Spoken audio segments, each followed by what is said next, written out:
What's going on YouTube, and welcome back to the channel. I am Mike. This is Living with 3M Auto Vlogging. Today it should be called boat vlogging or boat trailer vlogging.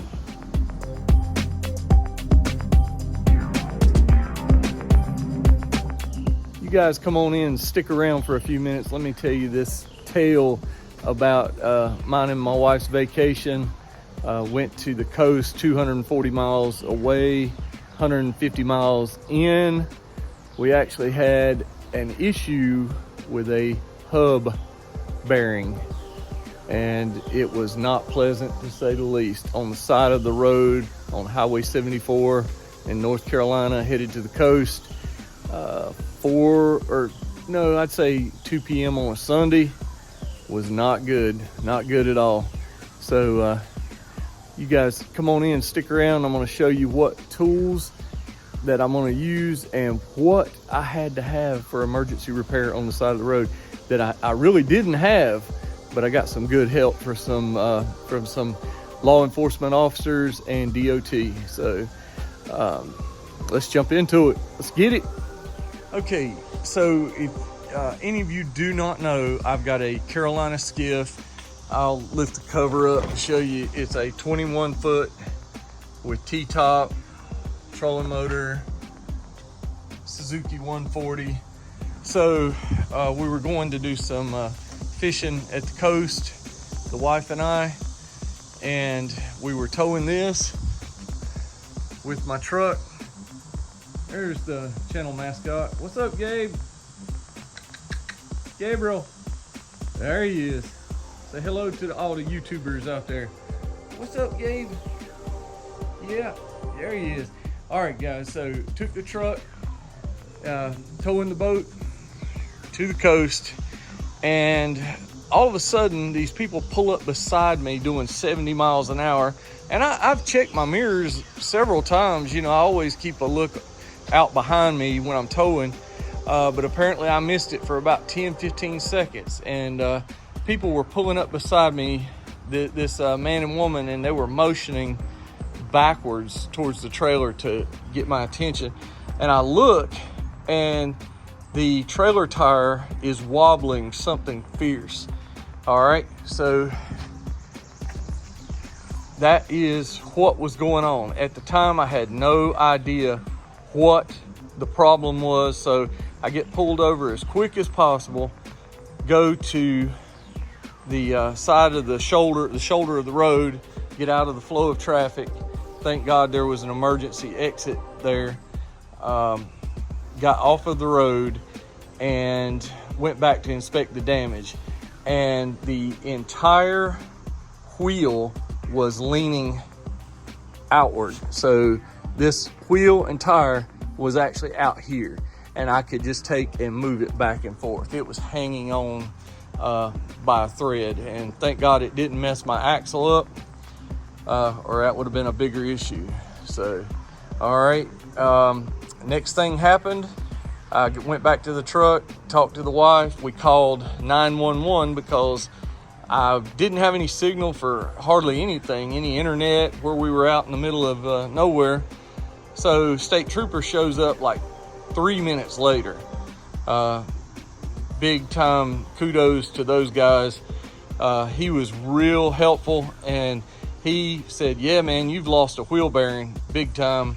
So he's like, let me get on the horn with North Carolina DOT. So DOT comes out. The guy was super helpful. He told me about the wheel bearing and the hub. It's the whole hub assembly on the trailer. I needed a new one.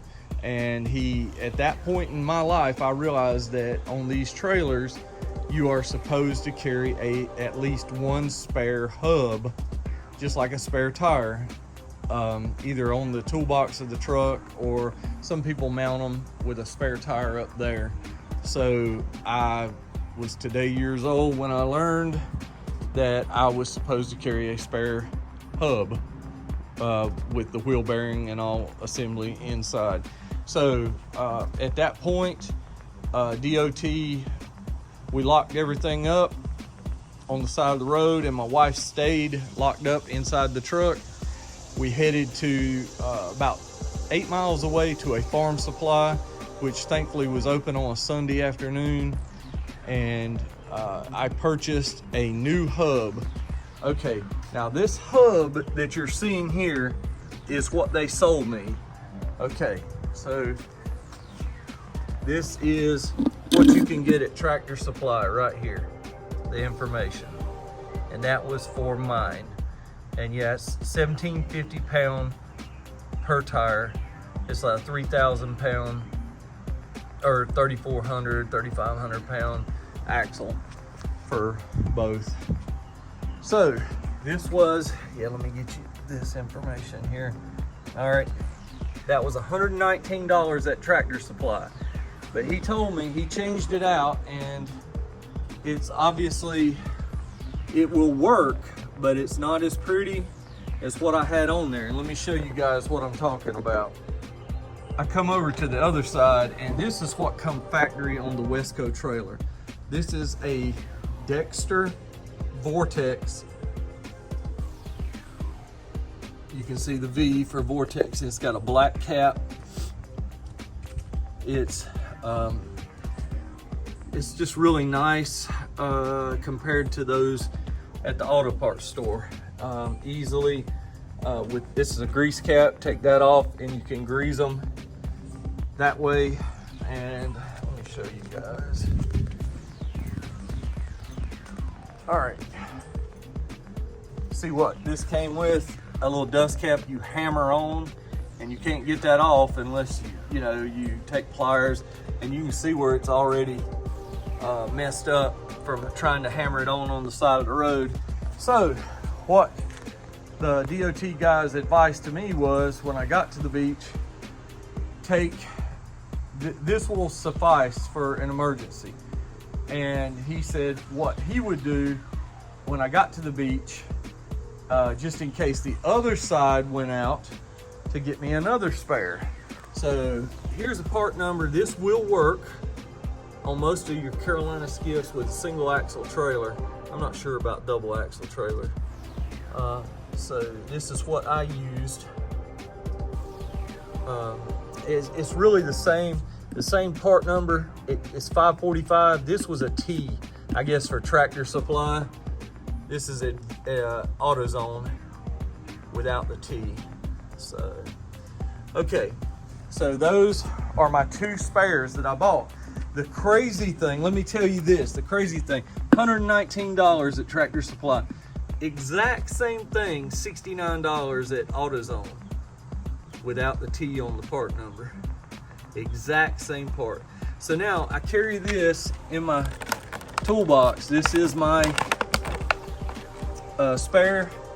So what I'm gonna do, I'm gonna remove this one, and it's gonna be another spare. So I'll have two spares. Oh, let me show you. Yeah, here is the Dexter Vortex that disintegrated on the side of the road.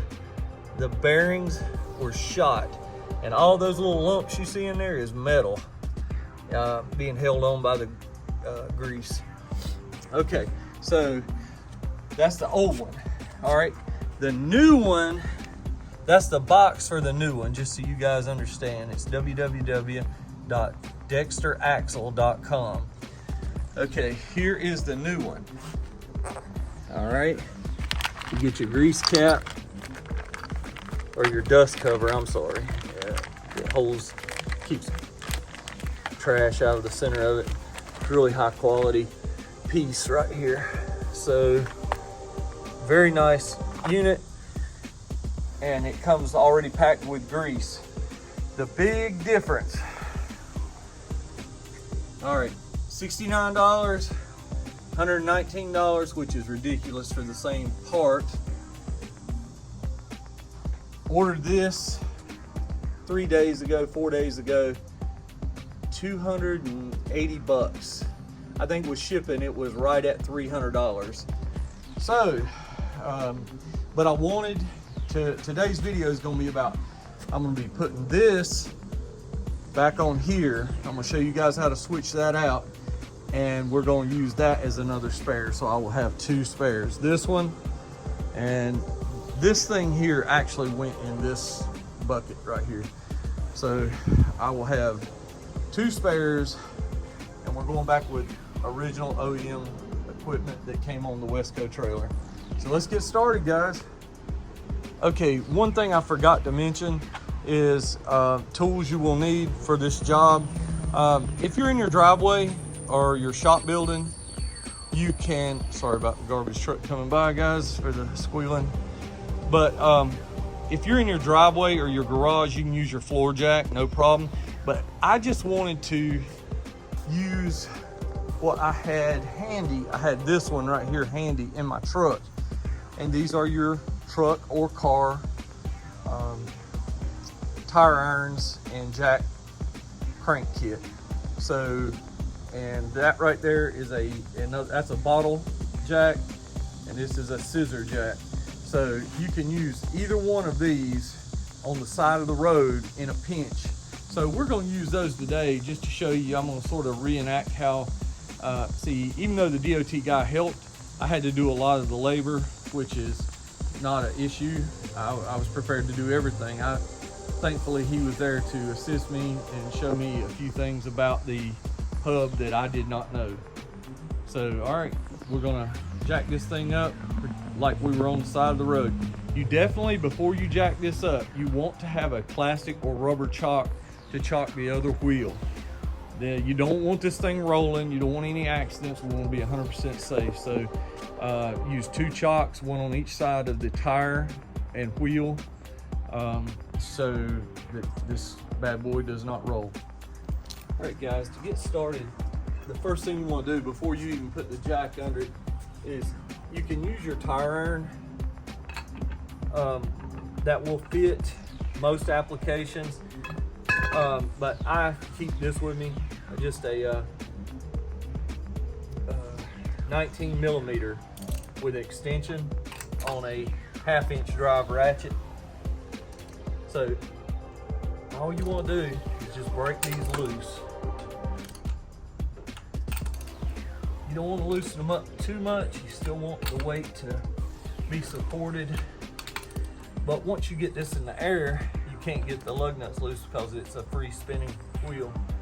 So you definitely have to loosen those up before you jack the vehicle up. All right, guys, so if you're on the side of the road, you pull over enough to the shoulder that you're not going to get run over because the car's speeding by at 80, 90 miles an hour, it seems like. So, and the DOT guy was kind enough to tell me that it's also a good thing to carry a couple boards like this, small boards, that the jack does not go all the way up. That is good, especially if you're uneven sitting in the grass. 2 by 8, 2 by 6s or 2 by 8s are really handy for putting the jack on. All right, so got that tight. Now we're going to put together. I'll show you guys what you take. This with the hook on it. This is my jack for my F-150, and this is what I used on the side of the road. All right, so jacked it up where that would turn right like that. And now you do understand why you want to loosen those lugs before you take the weight off of it. All right, guys, took 5 lugs off. Mine's a 5 lug hub. Take those off. Take the wheel out of the way. Get it over to the side. And for this type hub assembly, here's the hub. Mine has disc brakes, yours may not. But basically back here on your disc brakes, you've got 2 bolts. And this will remove the caliper, and the rotor will slide right off, exposing the hub. All right, so what you want is out of your tool bag to get your 11 millimeter. And that 11 millimeter will fit both of these bolts. Where's it at? It's way back down here. So 11 millimeter for both these, and we're gonna loosen this up right now. All right, we've just got these loose. Those are your caliper bolts. So lay those in a place they won't get lost.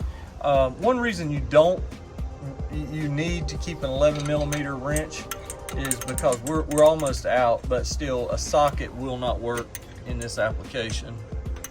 So, all right, we'll go ahead and loosen that one. All right, guys, get that bolt out. All right, caliper will slide off, so be careful. You don't want to lose your brake pads. They're held in by clips. You don't want to pinch the brake line for sure. So you can use a bungee, or I just set mine out of the way up on the trailer. So, and now the rotor assembly will just slide off in your hands. Careful not to, you don't want to damage, drop, warp, bend, mess it up in any way. All right, so now this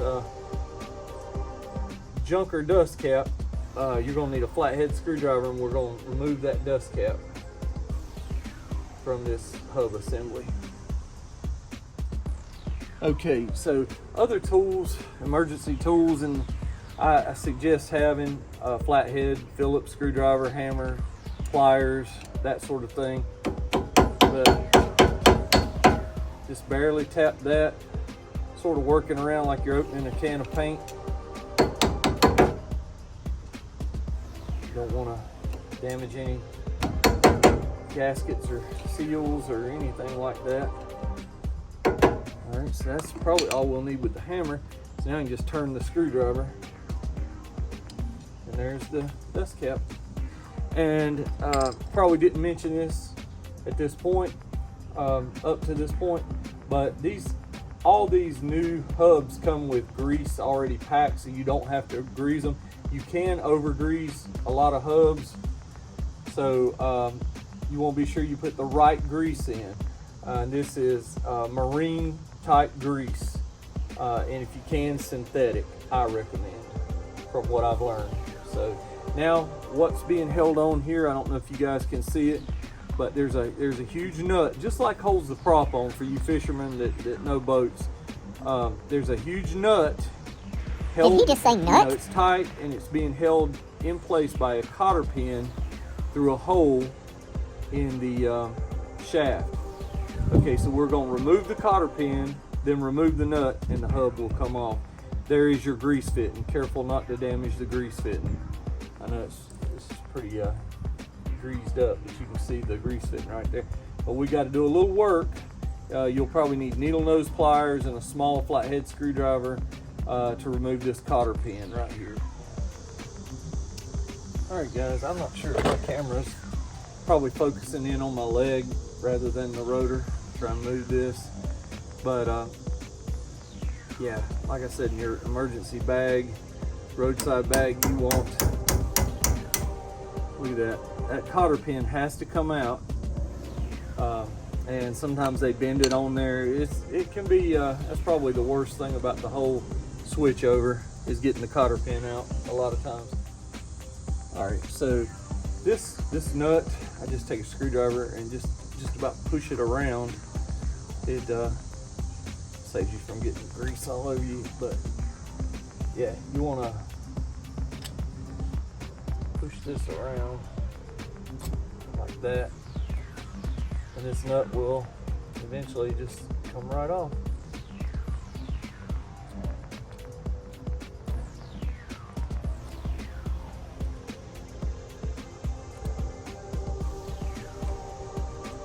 You can get channel locks, pliers, and do this as well. You can tell it's a lot of metal shavings that were in there. We tried to clean this as best we could on the side of the road.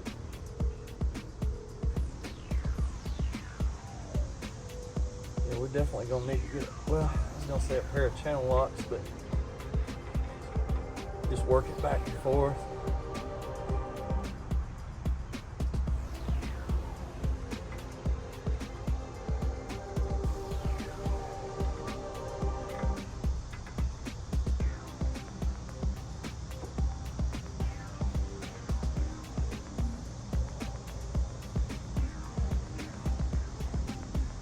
right, nut is loose.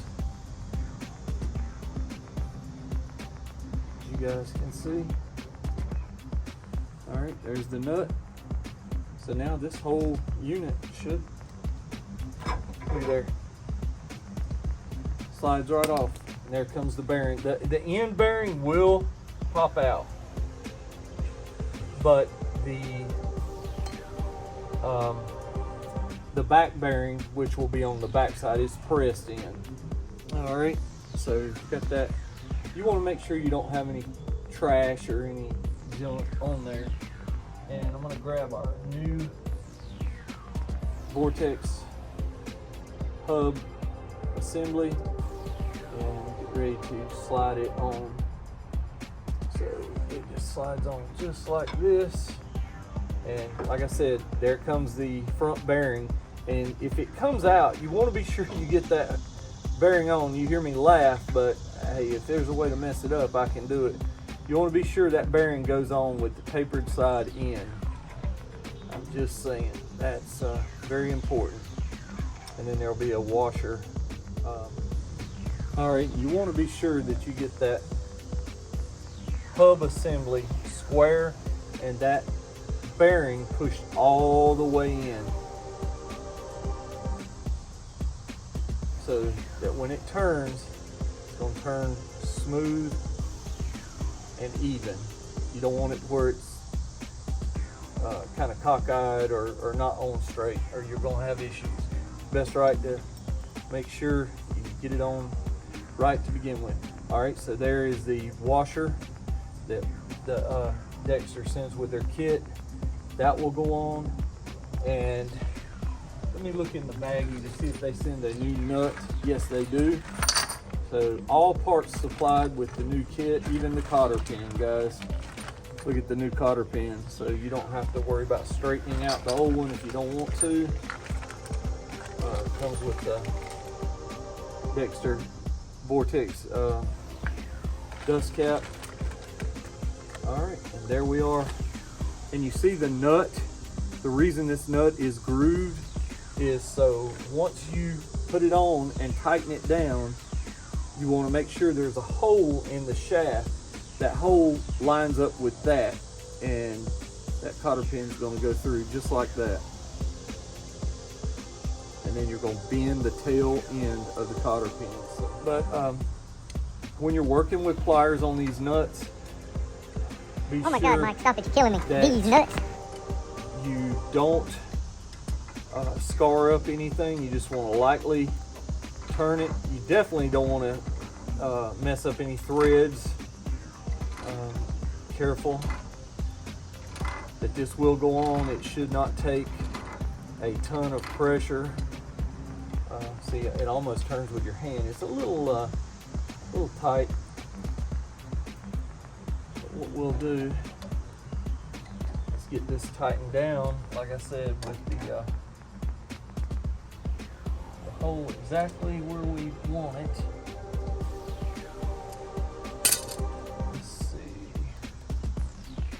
All right, so that nut is snug, but you'll feel it when you put it on. You don't want it so tight that it goes to where you can't get the cotter pin in. You need alignment. Alignment is more important. It does have to be snug, don't get me wrong. You can't leave it just floating around, but you want it to where it lines up where the cotter pin will go through. All right, and I want you guys to watch when I bend the cotter pin. We don't want, you never bend anything inward.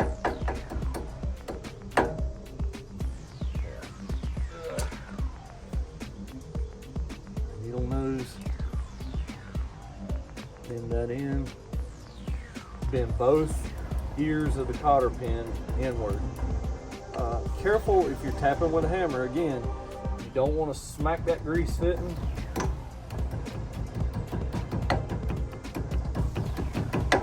And you just want those bowed up in the front, out of the way. So the cotter pin may move a little bit. The nut may, well, I don't think it'll move because I snugged it down. It's perfect. It has a great alignment when it goes up on it. So So there you go. Okay, so everything's back the way, and now we're just gonna install the rotor, brake caliper, put the tire back on.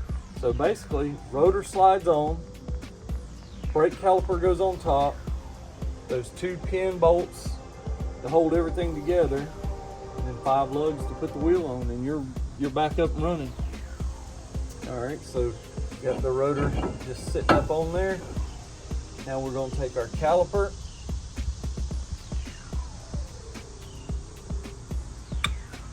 careful with those pads, they want to slide everywhere. Definitely want to get those in the right spot.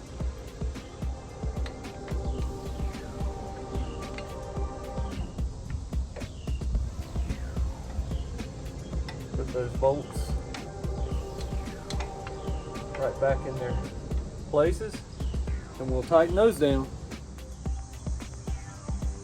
All right, guys, got the 2 caliper bolts back on. You want to be sure everything's straight. This still will move around because your lugs ultimately hold the rotor on. So we'll go ahead and put that tire back on. Kind of move out of the way.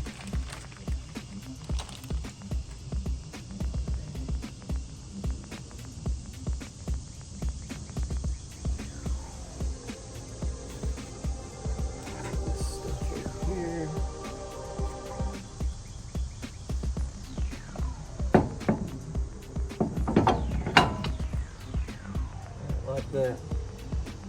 Okay, I'm gonna put the lug nuts on, and one thing with these caps, these are very nice. They've got O-rings and it's got a little grease on there. You want to be sure you get that on straight. You do not want to cross thread that, because if you do, it'll wind up busting, tearing it off. It should go on very smooth. It's got a place for a wrench on there. I don't like putting a wrench on anything. I just get it really tight with my hands, because wrenches and plastic just don't go together from my experience. So we'll go ahead and put these lugs back on like this. Torque them down with my 19 in the crosshair pattern. Everybody should know how to change a flat or take a tire off, put a tire on. All right, guys, that's gonna do it for the boat trailer hub replacement that you can do on the side of the road in an emergency pinch situation if you needed to. Just need to have a few hand tools, which you should be carrying, and like I learned, you got to have that replacement hub, because usually if it's not a flat tire you're having, which you should have your spare, then it's going to be a hub issue. So all right, and one thing, before you let the trailer back on the ground, when you finished up, you should spin the tire to make sure that there's no obstruction before you get back on the road. Forgot to mention that just a little bit ago. Once you get the lugs tightened down, you just want to give it a spin with your hand, and it should spin freely. All right, guys, that's going to do it for this repair edition of Living with 3M Auto Vlogging. Catch y'all on the next one. Later now.